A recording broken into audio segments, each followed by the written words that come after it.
Hello students, ANM GNM পরীক্ষার হাতে আর বেশি সময় নেই। অলরেডি আমি তোমাদেরকে বায়োলজির মোস্ট ইম্পর্টেন্ট চ্যাপ্টারের একটা ভিডিও দিয়েছি, অ্যান্ড আই হোপ তোমরা সবাই সেই ভিডিওটা দেখেছো। আজকের ভিডিওতে আমরা দেখব special 20 days finish biology plan. এই প্ল্যান তোমরা যদি মেনে চলো, আমি তোমাদেরকে 20 ডেজ একটা প্ল্যান দেবো। এই প্ল্যানটা মেনে চললে তোমাদের বায়োলজি স্ট্রংগেস্ট সাবজেক্ট হয়ে দাঁড়াবে। এরকম হয়তো অনেকেই আছো তাদের বায়োলজি 20% সিলেবাস কাভার আছে, বা কারো 30%, বা কারো 40%। এরকম পার্শিয়ালি যাদের সিলেবাস কাভার্ড রয়েছে তাদের জন্য এই প্ল্যানটা ভীষণ ভীষণ হেল্পফুল হবে। তো ভিডিওটা তোমরা সবাই শেষ অবধি দেখবে। মেইন পয়েন্টে যাওয়ার আগে আমি তোমাদেরকে জানিয়ে রাখি, আমরা স্পেশাল রিভিশন ব্যাচ শুরু করেছি। আমাদের এই ব্যাচে অভিজ্ঞ শিক্ষক দ্বারা তোমাদের রিভিশন ক্লাস করানো হবে। সেখানে লাইভ থাকবে, প্লাস রেকর্ডিং থাকবে। যখন খুশি তোমরা মক টেস্ট দিতে পারবে, সমস্ত স্টাডি ম্যাটেরিয়াল থাকবে, পিওয়াইকিউ সলভ করানো হবে, এমসিকিউ বেসড এখানে প্র্যাকটিস হবে। তো এই আমাদের রিভিশন ব্যাচে জয়েন কিভাবে করবে?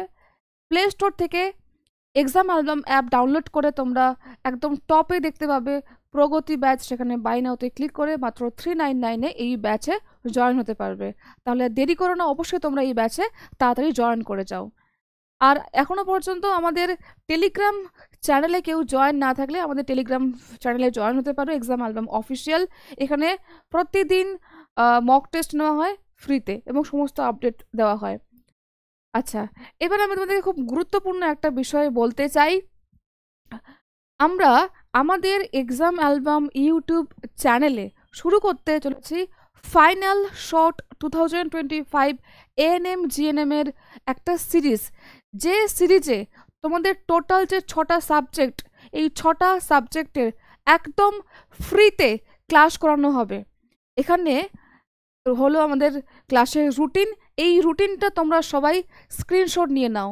যারা প্রতিদিন আমাদের এই ফ্রি ক্লাসে অ্যাটেন্ড করবে তাদের জন্য এই রুটিনটা কিন্তু ভীষণ গুরুত্বপূর্ণ। আমি একটু উপরে দিচ্ছি, তাহলে দেখা যাবে এই রুটিনটা।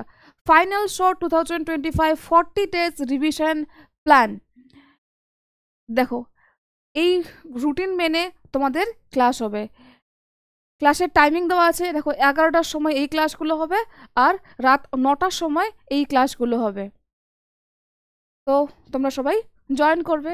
আচ্ছা, চলে আসি এবার আমাদের আজকের এই বায়োলজি যে মিশন মোড।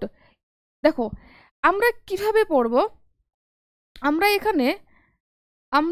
এখানে 3টে ভাগে আমি ভাগ করেছি এই বিষয়টাকে। একটা হচ্ছে কি স্ট্রংগেস্ট ফাউন্ডেশন ডেজ, এখানে আমরা বেসটা ভালো করে ক্লিয়ার করব। তারপর হাই ওয়েটেজ ডেজ, এখানে ইম্পর্টেন্ট চ্যাপ্টার আমরা কভার করব। তারপর ফাইনাল স্ট্রাইকস ডেজ, এখানে আমরা রিভিশন অ্যান্ড বেশি বেশি করে মক টেস্ট দেবো। Full length mock test and subjective mock test attend করব। ক্লিয়ার? এবার একটা জিনিস বলি যে বেস তোমরা কিভাবে ক্লিয়ার করবে। যাদের 20% বায়োলজির সিলেবাস হয়তো কভার রয়েছে, জাস্ট বলছি এটা একটা আমাদের বায়োলজি বই, এবং এই বায়োলজির তোমাদের 20% হয়তো কভার রয়েছে। তোমরা এবারে কি করবে, কিভাবে? দেখো, প্রথমে একবার রিডিং দেবে, ঠিক আছে? সংক্ষেপে একবার রিডিং, যদি সময় থাকে একবার রিডিং দিয়ে নাও। তারপর ছোটো ছোটো নোটস বানিয়ে নাও। পুরোটা মুখস্থ হওয়া দরকার নেই, বড় বড় প্যারাগ্রাফ বেশি দেখা দরকার নেই। যদি তোমার কাছে, কারণ তোমার কাছে যদি একটা শর্ট নোটস না থাকে তুমি ভালোভাবে রিভাইজ করতে পারবে না। তাই খুব দ্রুত ফ্লো চার্ট বা শর্ট নোটস, বা তুমি যেভাবে মনে রাখতে পারো নিমোনিক্স করে মনে রাখো। তারপর সেলফ এক্সপ্লেনেশন মেথড। এই মেথডটা কি, যে তুমি এমনভাবে পড়ো যেন তুমি কাউকে পড়াচ্ছ। একটা জিনিস তুমি বুঝে নিলে, ঠিক আছে, রক্ত সংবহন তন্ত্র। তারপর ভাবো তোমার সামনে একটা স্টুডেন্ট আছে, তুমি সেই স্টুডেন্টকে পড়াচ্ছ। আমি তোমাদেরকে যেমন এখন পড়াচ্ছি বা বোঝাচ্ছি, এরকমভাবে বোঝাও, তাহলে দেখতে পাবে তুমি কতটা ভালো বুঝতে পেরেছ। তারপর এন্ডিংয়ে কি করবে, তুমি সেই অধ্যায়ের এমসিকিউ সলভ করো। অর্থাৎ আমাদের ব্যাপারটা এরকম দাঁড়াচ্ছে, জিনিসটা বুঝে নিলাম, আন্ডারস্ট্যান্ড হয়ে গেল। তারপর আমি লিখলাম, লিখলে বেশি ভালো মনে থাকে, রিভাইজ দিলাম এন্ড সেখান থেকে টেস্ট দেব। এরকমভাবে আমাদেরকে 4টে ধাপে ক্লিয়ার রাখতে হবে। এবার চলে আসি আমাদের ডে ওয়াইজ যে প্ল্যান। 20 দিনের আমি তোমাদেরকে একটা প্ল্যান দিচ্ছি যেখানে আমরা বেসটা ভালোভাবে ক্লিয়ার করবে। দেখো, তো আমরা শুরু করছি এখানটাতে ডে 1-এ সেল বায়োলজি দিয়ে, কারণ কোষ হচ্ছে জীবনের মূল ভিত্তি। এখানে আমরা সেলের স্ট্রাকচার মানে কোষ, কোষের গঠন, তারপর সেল অর্গানেলস মানে কোষীয় অঙ্গাণু পড়ব। কোষের ভেতরেই আমরা পাবো সাইটোপ্লাজম, নিউক্লিয়াস, এবং এখানে আমরা দেখবো উদ্ভিদ কোষ, প্রাণী কোষ, কোষের পার্থক্য দেখতে পাবো আমরা প্রকারভেদে পার্থক্য কেন বললাম, প্রাণী কোষ আর উদ্ভিদ কোষ। এছাড়া তোমরা দেখবে প্রোক্যারিওটিক কোষ আর ইউক্যারিওটিক কোষ নিউক্লিয়াসের গঠন অনুযায়ী। ওই দুটো একবার করে দেখে নেবে। প্রথম দিন তোমরা এই সেল বায়োলজিটা ভালো করে পড়ে নাও। পড়া হয়ে গেল, তারপর এখান থেকে এমসিকিউগুলো দেখে নাও যে এখান থেকে কি কি এমসিকিউ ভালোভাবে রয়েছে। 2 থেকে 3 ঘন্টা সময় দাও। সকালে তুমি যদি 2 ঘন্টা পড়ো, সেম জিনিসটা আবার রিভাইজ দাও রাতে 1 ঘন্টা করে, বা সকালে 1 ঘন্টা, কেউ যদি সময় না দিতে পারে সকালবেলায়, তুমি রাতে সময় দাও। তোমার যেরকম সময় তুমি ভালো বুঝতে পারবে। এবার ডে 2 নম্বর দিনে কি করবে? টিস্যু, কলা, প্রকারভেদ, তার বৈশিষ্ট্য, উদাহরণ যত আছে সব ভালোভাবে ক্লিয়ার করে নাও, এবং তারপর সেখান থেকে কোয়েশ্চেন দেখে নাও যে কি কি কোয়েশ্চেন্স রয়েছে। ডে 3-তে দেখবে হচ্ছে মাইটোসিস এবং মিওসিস কোষ বিভাজন। এটা অনেকটা বড় একটা টপিক, এর জন্য তোমাকে মোটামুটি 3 ঘন্টা তো দিতে হবে সুন্দরভাবে। 3 ঘন্টা ভালোভাবে দিয়ে সুন্দর করে নোটস করে, তুমি একদম প্রপার তো নোটস করতে পারবে না, 6-7 মাস আগে শুরু করলে সেটা আলাদা ব্যাপার। এখন জাস্ট নিজের বোঝার জন্য একটু ছোটো ছোটো ছোটো ছোটো তুমি একটু কুইক রিভিশন টাইপের করে নাও, ঠিক আছে? সেটারও যদি ভিডিও দরকার হয় আমাকে বলবে, আমি তার ওটা ভিডিও করব, কমেন্টে আমাকে জানিও। আচ্ছা, এবার আসলে ডে 4। ডে 4 শুরু করার আগে আমি বলবো তোমরা একবার রিক্যাপ করো। ডে 1-এ যেটা পড়েছো সেটা একবার রিক্যাপ করো, ঠিক আছে? তাহলে ভালো হয়। বা ডে 3-তে আসার আগে তুমি একবার ডে 1টা রিক্যাপ করো। যখন একটু ফ্রি টাইম পাবে তো আগেরটাকে তুমি রিক্যাপ করো, না হলে ওগুলো ভুলে যাবে।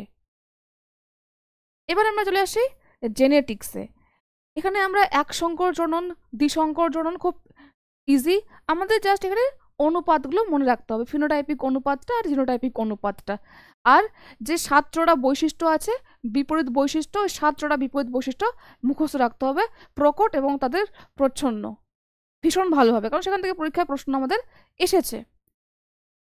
এবং এইটারও আমার কাছে একটা ট্রিক্স আমি দিয়েছি তোমাদের ক্লাসে, দেখবে যে কি করে সেই 7 জোড়া যে বৈশিষ্ট্য মনে রাখবে, সেই ট্রিকটা ফলো করবে। আচ্ছা, ডে 5। ডে 5-এ চলে আসো থ্যালাসেমিয়া, হিমোফিলিয়া এবং বর্ণান্ধতা। এই যে জিনগত যে 3টে রোগ আছে, 3টে রোগ ভালো করে পড়ে নাও, এবং এর মাঝে মাঝে ডে 2 রিক্যাপ করো, কখনো ডে 4-এ ডে 3টা রিক্যাপ করো। এইভাবে করে এটাকে রিক্যাপ করে নাও, আগের পড়াগুলোকে একবার দেখে নাও যেরকম তোমার সুবিধা লাগে। ডে 5-এ আমরা কি করব? Plant physiology. প্ল্যান্ট ফিজিওলজিতে আমরা শালক সংশ্লেষ ভালো করে পড়বো। আমাদের শুরু হচ্ছে 5 নম্বর দিন আর 6 নম্বর দিন আমরা প্ল্যান্ট ফিজিওলজি পড়বো। আমরা C3, C4 প্ল্যান্টস, তারপরে কেম জাতীয় উদ্ভিদ পড়বো। ডে 6-এ কি করব? উদ্ভিদ শ্বসন, উদ্ভিদ রেচন, উদ্ভিদ বাষ্পমোচন। যেহেতু আমরা প্ল্যান্টের সব পড়ছি, উদ্ভিদ শ্বসনটা ভালো করে পড়বো, এটা ছোট্ট বিষয়, রেচনটাও খুব ছোট, বাষ্পমোচন ছোট, এগুলো 2 ঘন্টার মধ্যে আরামসে হয়ে যাবে, এবং তারপর এখান থেকে এমসিকিউ হয়ে যাবে, কোনো ব্যাপার না, ছোট্ট। এখান থেকেও সেম শালক সংশ্লেষ হয়ে যাবে, C3, C4 এগুলো আরামসে হয়ে যাবে। এটা তুমি তারপর এখান থেকে এমসিকিউ দেখে নিতে পারবে, অত কঠিন কিছুই নয়। বোঝা গেল? আচ্ছা, তবে একটা কথা, এই শালক সংশ্লেষ C3, C4 তারপরে কেম জাতীয় উদ্ভিদ 12 স্ট্যান্ডার্ডে অনেকটা কিন্তু বিশাল পরিসর অনুযায়ী রয়েছে, অতটাও আমাদের দরকার নই। আমরা কি করব? শালক সংশ্লেষটা ক্লাস 9-এ যতটা আছে সেটা সাফিসিয়েন্ট, তার পাশাপাশি C3, C4 কেম জাতীয় উদ্ভিদ আমরা এক্সট্রা করে এফার্টস দিয়ে পড়ব, তাহলেই হয়ে যাবে। আচ্ছা, এরপরে আমরা ডে 7-এ চলে আসি হিউম্যান ফিজিওলজি। এগুলো কিন্তু যেহেতু পরপর হচ্ছে, সব কিন্তু আলাদা আলাদা, এই জন্য আমি বলছি পার্শিয়ালি তোমার সিলেবাস কাভার্ড আছে, এটা আমি ধরে নিচ্ছি। ঠিক আছে, একদম নতুন হলে পসিবল নয়, একদম নিউ কিচ্ছু জানো না, তাহলে এই প্ল্যানটা কার্যকর হবে না তোমার জন্য। এবার আসি আমরা হিউম্যান ফিজিওলজি। হিউম্যান ফিজিওলজিতে আমরা ডাইজেস্টিভ সিস্টেমটা ভালো করে পড়বো, টাইম দিতে হবে, এখানে সব এনজাইমগুলো ভালো করে পড়তে হবে, তারপর যা যা এখানে আমাদের পদ্ধতি রয়েছে সব ভালো করে পড়তে হবে, পরিপাক গ্রন্থি, পরিপাক নালী, হ্যাঁ পরিপাক নালী, প্রত্যেকটা পরিপাক নালী ভালো করে পড়তে হবে, সেখান থেকে কি উৎসেচক ক্ষরণ হয়, কোন উৎসেচক কোন খাদ্যের উপর ক্রিয়া করে, এটা এটা তোমরা এখানে সুন্দরভাবে ফ্লো চার্ট করে নিতে পারো, একদম নিজের বোঝার জন্য যে এই এনজাইমটা এটার উপর কাজ করছে। এগুলো হলো প্রোটিওলাইটিক, লাইপোলাইটিক, অ্যামাইলোলাইটিক। আচ্ছা, এটা এরপরে ক্রিয়া করে, এটা এরপর ক্রিয়া করে, তার একটা পুরো সুন্দরভাবে লিস্ট বানিয়ে নাও, পরের বার এটাই রিভাইজ দাও। তারপর ডে 8, ডে 8-এ তোমরা কি করবে, শ্বসনতন্ত্র, রেসপিরেটরি সিস্টেমটা ভালো করে পড়ো। ঠিক আছে, ডে 9-এ ব্লাড সার্কুলেটরি সিস্টেম, এইটা ভালো করে পড়ো। যদি এইটাতে আরও একদিন টাইম লাগে, যদি তুমি রেচনটা পড়বে, রেচন খুব সহজ, যদি এইটা ফিনিশ না করতে পারো রেচনের দিন আবার এইটা একবার করে পড়ে নেবে। ঠিক আছে, যদি 70% ক্লিয়ার হয় 70% করে 30% আবার যেদিন তুমি রেচনটা পড়বে সেদিন ক্লিয়ার করে নাও, কারণ রেচনটা ছোট, এইটা তোমার মোটামুটি 1 ঘন্টার মধ্যেই হয়ে যাওয়ার কথা ভালো করে পড়লে মন দিয়ে, আর তার সঙ্গে 30% এটাও কভার করে নাও, তাহলে ক্লিয়ার হয়ে যাবে। ঠিক আছে, বা তুমি চাইলে ব্লাড গ্রুপটা রেখে দাও, ব্লাড গ্রুপটা তুমি এই দিন পড়ে নাও, এটাও করতে পারো, এই দিন তুমি ব্লাড গ্রুপগুলো পড়ে নাও, বা রক্তচাপটা পড়ে নাও, এভাবে করে। এবারে আসে আমাদের ডে 11, আমরা চলে আসবো এবারে স্নায়ু কোষ, স্নায়ুতন্ত্র, হ্যাঁ মস্তিষ্ক, এইগুলো মস্তিষ্কের বিভিন্ন অংশ, গুরু মস্তিষ্ক, লঘু মস্তিষ্ক, মধ্য মস্তিষ্ক, ভালো করে স্টাডি করব। এটা হয়ে গেল, এটা খুব একটা কঠিন নয়, ভীষণ ভীষণ সহজ, ভালো করে পড়বে। তোমাদের যেটা সময় লাগবে পড়াতে আমি বলে দিচ্ছি এখানে, তোমাদের টাইম লাগবে মাইটোসিস আর মিওসিসটা ভালো করে পড়তে, এইটা টাইম লাগবে, এগুলো খুব ইজি। তোমাদের টাইম লাগবে সালোক সংশ্লেষে, কারো কারো লাগতে পারে, হ্যাঁ ডাইজেস্টিভ সিস্টেমটা খুব সহজ, কিন্তু তবুও কারো সময় লাগতে পারে, সেক্ষেত্রে ফ্লো চার্টটা যদি একবার বুঝে যাও তাহলে কিন্তু খুব ইজি হয়ে যায় ব্যাপারটা। এবার ব্লাড সার্কুলেটরি সিস্টেম, এটাও সহজ, কিন্তু এটাকে টাইম দিতে হবে। ঠিক আছে, এটাকে সুন্দরভাবে টাইম দিতে হবে, কারণ এটা অনেকটা লেন্দি চ্যাপ্টার, এখানে অনেকগুলো বিষয় রয়েছে, তাই একটু ভালোভাবে সময় দিলেই এটা তোমরা কভার করতে পারবে। তারপর আমরা চলে আসবো স্নায়ুতন্ত্রে, মস্তিষ্ক, স্নায়ু কোষটা পড়লে। ডে আর স্নায়ুতে তোমরা কিন্তু ভালো করে স্নায়ুর যে প্রকারভেদগুলো আছে, কোনটা মিশ্র স্নায়ু, কোনটা অন্তর্বাহী স্নায়ু, কোনটা বহির্বায়ু স্নায়ু পড়বে।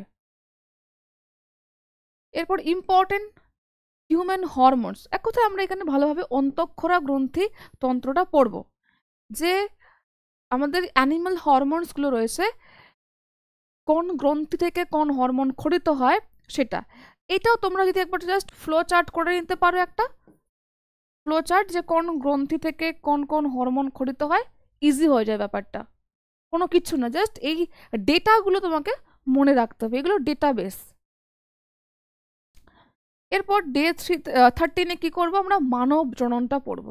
এবার আমরা হরমোন থেকে জাম্প করছি মানব জনন, তোমাদের এটা বইতে নেই, তাহলে তোমরা কি করবে, অন্য কোনো রিসোর্স থেকে এটাকে কালেক্ট করে এখান থেকে একটা জাস্ট বেসিকটুকু কভার করবে। তারপর ডে 14-এ কি করব আমরা, অযৌন জনন, সপুষ্পক উদ্ভিদের যৌন জনন, অঙ্গজ জনন, পরাগযোগ, প্রকারভেদ, বাহক, এটা 3 ঘন্টা টাইম দিলে তোমার আরামসে হয়ে যাবে, 3 ঘন্টা টাইম দিলে। এখানে যদি কারো একটু প্রবলেম হয় তাহলে সে এটাকে 2 দিন টাইম দিলেও দিতে পারে, যদি কভার করতে না পারো, কিন্তু আমার মনে হয় যে 3 ঘন্টা টাইম দিলে আরামসে হয়ে যাবে, কারণ অযৌন, এখানে যে অঙ্গজ জনন, অযৌন জনন আছে, এইগুলোকে তুমি যদি একটা জাস্ট লিস্ট করে নিতে পারো যে হ্যাঁ এই প্রাণীর দেখে বা এই জীব দেখে এই জনন পদ্ধতি দেখা যায়। আচ্ছা, অ্যামিবার দ্বিবিভাজন দেখা যায়। আচ্ছা, তোমার হচ্ছে প্লাজমোডিয়াম বহু বিভাজন দেখা যায়। তো প্লাজমোডিয়াম বহু বিভাজন পাশে লিখে নাও। এরকমভাবে এটা তুমি যদি লিস্ট করে নিতে পারো, তাহলে জাস্ট এই ডেটাগুলো তোমাকে মুখস্থ রাখতে হবে, একদম ঠোঁটের উপরে গেঁথে রাখতে হবে, এবং তোমার রিভাইজটা আরামসে হবে। সিম্পল। বোঝার মতো ব্যাপার হচ্ছে সপুষ্পক উদ্ভিদের যৌন জনন। এখানে এই পদ্ধতিটা ভালো করে জাস্ট তোমাকে বুঝতে হবে। বাকি জিনিসগুলো খুব সহজ। স্বপরাগযোগের যে তোমার স্বপরাগযোগ, ইতর পরাগযোগ, হ্যাঁ, তারপর ইতর পরাগযোগের যে বাহক, সেই বাহক অনুযায়ী যে নামগুলো দেওয়া হয়েছে, ঠিক আছে, যেমন অ্যানিমোফিলি, হ্যাঁ। তো এই যে আমাদের স্বপরাগযোগের যে পরাগযোগের যে নামগুলো আছে বাহক অনুযায়ী, ওই একটা লিস্ট আছে, দেখবে, সেটা ভালো করে পড়বো। কারণ এর আগে বাদুড় দ্বারা পরাগযোগকে কি বলা হয় প্রশ্ন এসেছিল, তাই না? তো সেই জায়গাটা আমাদেরকে একটু ক্লিয়ার রাখতে হবে, এই জন্য আমি এখানে পরাগযোগটা হাইলাইট করলাম। তো এইভাবে করে আমাদের ডে 14 কমপ্লিট। এর মাঝে মাঝে কিন্তু রিক্যাপটা ভুললে চলবে না। এই আগের পড়াগুলো কিন্তু ভুললে চলবে না, এগুলোকে রিক্যাপ করতে থাকতে হবে। যখনই টাইম পাবে তুমি সেগুলোকে আধ ঘন্টা হলেও রিক্যাপ করো। যেদিন হয়তো তুমি এটা নিয়ে বসেছ, এই হিউম্যান রিপ্রোডাকশন নিয়ে, তখন একবার ভাবো, আচ্ছা একটা কাজ করে তো আমি আজকে শ্বসনটাও একটু রিভাইজ দেবো। তো তুমি ওটা 2 ঘন্টা পড়ার পর শ্বসনটা আবার 1 ঘন্টা একটু রিভাইজ দিতে পারো, বা আধ ঘন্টা রিভাইজ দিতে পারো, এরকম করে করতে পারো। এরপর ডে আমাদের 15। ডে 15-এ আমরা এবার আসছি স্বাস্থ্য এবং বিভিন্ন রোগসমূহ, ভ্যাকসিন। এখানেও সেম, এখানেও তুমি একটা লিস্ট করে নাও। ব্যাকটেরিয়া ঘটিত রোগ এগুলো, এগুলো প্রোটোজোয়া ঘটিত রোগ, এগুলো ভিটামিনের অভাবে হয়, এগুলো তোমার হচ্ছে যে ক্রোমোজোমের ত্রুটিজনিত হয়। আমি চাইছি যে সবগুলো রোগকে তুমি পুরো একটা জায়গাতে নামিয়ে দাও, সবগুলোকে, যত রোগ তুমি জানো, উদ্ভিদের, প্রাণীর, সমস্ত, এবং সেই ডেটাকে মুখস্থ করতে থাকো। একটু চাপ হবে এত কিছু মনে রাখতে, কিন্তু একবার বুঝে নিলে, একবার ভালো করে তোমার খাতায় থাকলে এবং বারবার দেখলে জিনিসটা খুব ইজি হয়ে যাবে। এরপর ডে 16 চলে আসো বাস্তুতন্ত্র, এটা ক্লাস 9 কভার করবে। ডে 17-এ বাস্তুতন্ত্র ক্লাস 10টা কভার করবে। ডে 18-এ অভিব্যক্তি, অভিযোজন। এরপর ডে 19-এ আমরা মানব দেহের বিভিন্ন অঙ্গ, উদ্ভিদ চলন, উদ্ভিদ হরমোন পড়ব। ডে 20-তে জীবন ও তার বৈচিত্র্য পড়ব। এই হলো 20 ডেজ আমাদের প্ল্যান। অ্যান্ড আমি তোমাদেরকে বলছি ড্যাম শিওর যে তোমরা যদি এই 20 ডেজ প্ল্যান সঠিকভাবে মেনে চলো, এটা তোমাদের জন্য ভীষণ ভীষণ হেল্পফুল হবে। এটাকে স্ট্রিক্টলি ফলো করার চেষ্টা করো। আমি যেভাবে লিখলাম খাতায় প্ল্যানটা লিখে নাও, এবং নিজেকে প্রমিস করো যে যেভাবেই হোক আমি এই প্ল্যানটা ফলো করবই। তাহলে এই মাসের মধ্যে, এই সেপ্টেম্বরের মধ্যে তোমার বায়োলজি প্রায় 80% কভার হয়ে যাবে। এরপর তুমি ভালোভাবে রিভিশন করতে পারবে, ভালোভাবে মক টেস্ট দিতে পারবে, এবং পিওয়াইকিউ সলভ করতে পারবে। তোমার কনফিডেন্স অনেকটা বেড়ে যাবে। তুমি যখন কোয়েশ্চেন সলভ করতে পারবে, তোমার মনে একটা আলাদাই কনফিডেন্স আসবে। তো আগে বেশ ভালোভাবে ক্লিয়ার করো, দেখবে সব কিছু তোমাদের ভালো হবে। তো এই ছিল আমাদের 20 ডেজ প্ল্যান। আর আমি আসছি তোমাদের জন্য আরও একটা নিয়ে, তা হচ্ছে concept booster plan. Concept booster plan নিয়ে একটা আমি সিরিজ নিয়ে আসবো তোমাদের। আরেকটা সিরিজ যেটা আমি তোমাদের দেখালাম ক্লাসের রুটিনটা, ওইটাতে আমাদের ফাইনাল শর্ট থাকছে। তার সঙ্গে আমি কিছু কিছু ছোটো ছোটো টপিক তুলে একটা কুইক বায়োলজি রিভিশন ক্লাস নেব ইউটিউবে, একদম ফ্রি। যেমন আজকেই আমাকে কিছু স্টুডেন্ট রিকোয়েস্ট করেছে ব্যাচের, যে ম্যাম C3 C4 কেম জাতীয় উদ্ভিদ, এটা নিয়ে একটা আমাদেরকে রিভিশন ভিডিও দেবেন। তাহলে আমি এটা নিয়ে দেবো। নাইট্রোজেন চক্র নিয়ে দেব, উদ্ভিদ হরমোন নিয়ে দেব, প্রাণী হরমোন নিয়ে দেব। এগুলো আমাদের ছোট ছোট কনসেপ্ট বুস্টার ক্লাস থাকবে, ঠিক আছে? এই ছিল আমাদের 20 ডেজ প্ল্যান।